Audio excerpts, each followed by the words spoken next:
Welcome to Shorty SuperCoach and welcome to the weekend preview. Feels like ages since I've done a video. We're going to talk about a couple of guys that can save your backline because it's been a bit of a debacle for many. I know a lot of us have had issues with that backline. You know, Tommy Highmore, Lockie Jones, Jordan Clark, Hayden Young.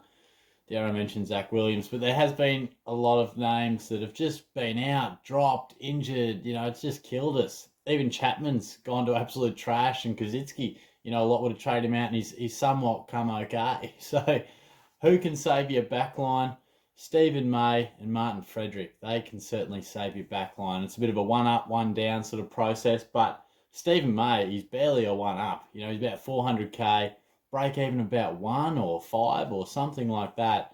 Awesome sort of price. Obviously, we saw him get to this sort of area because he played about 20 odd minutes against the Cats when he copped that real nasty accidental knock from Hawkins and had that shocker of a look of his eye. It was just pretty brutal stuff. But saw him get a low score.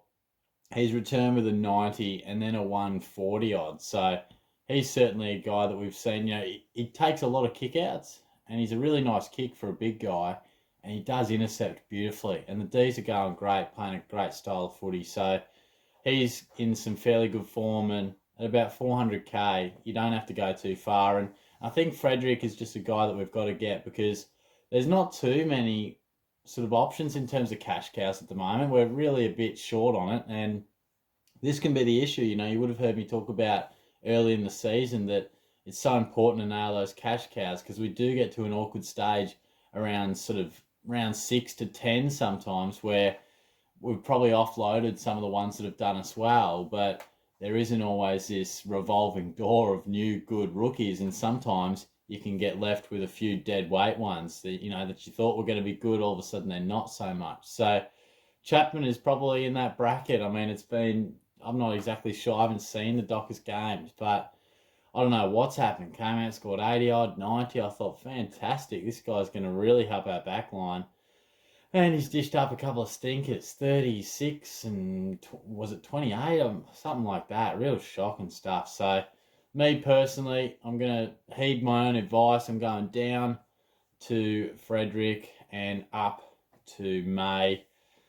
So, I think that's certainly a good move. And if that isn't sort of something that takes your fancy or elsewhere you want to look, I mean, there are guys that are creeping into a much better range. You know, I think Travis Boak is nicely priced in the midfield. McRae, if you don't have him already, he's finally going to drop just a smidgen, you know, not much. 107's a bad game for him at the moment.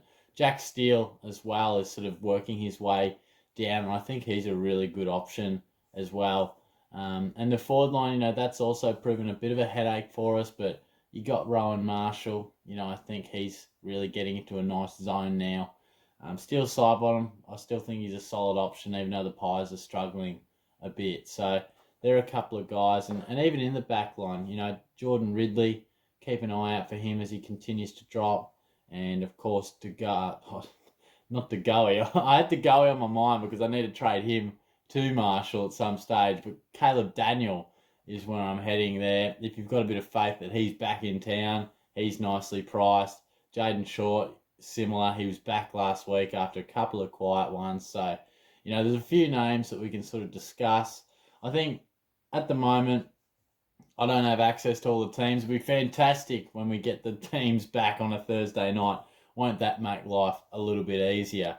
But for me, I'm just looking to continually upgrade and get whatever I can because my team is struggling. So I'm burning trades. I'm just going to keep trading until I get something half decent. And if I end up cutting it a bit fine on the trades, well, I've just had to do it after the shocker start I had. So I think the captaincy is interesting as well because the D's, you know, obviously Gawn had a really rare week last weekend where he struggled with a 63, but I wouldn't lose any faith. I'd be happy to have the C on him. I know he's up against Hickey, but Hickey's in great form, but it's not as if he's going to outpoint Gawn all that much. Like Hickey's a strong, good ruckman, but Gawn can still dominate that game. So in terms of VC, you might be a bit more comfortable. Maybe you want to see what Grundy does, but he is up against Goldstein, the same man that had a really good job against Gawn last weekend. You might want to have a look at Dusty Martin tonight. You know, the Cats don't really have their usual type of matchup for him, so you might be able to think Dusty could go big. And I do have to credit this one to my good mate Langers. He put through Jack Zeeble. Now he'll be spewing that I've put it out there because he was hoping for something just to be kept on the down low there. But he has gone 140 plus 3 times this year. And against the Pies, there's going to be plenty of easy ball in that back 50. And a lot of, the Pies are often inaccurate, and they are often at this year sort of not the best transitioning the ball forward. So I know it's a small little thing, but, it could just be the extra loose kick that he intercepts, or it could just be, a couple of extra kick-ins that he gets.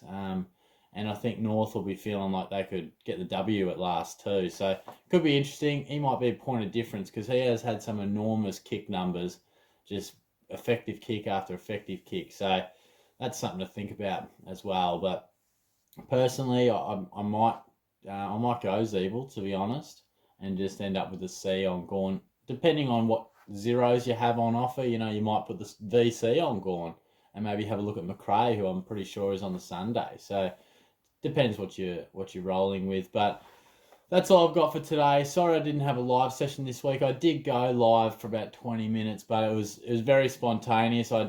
Just one of those weeks. With work and a few bits and pieces I had on in the evenings,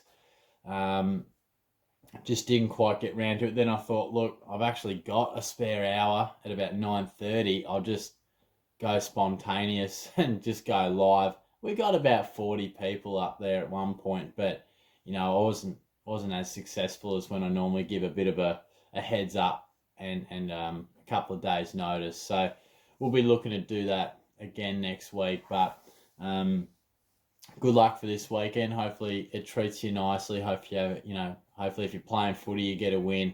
If you're watching, hopefully your side gets up. And hey, fingers crossed, no carnage for our SuperCoach sides, and we can all have a good one there. So I'll be back soon. Have a good one. Cheers.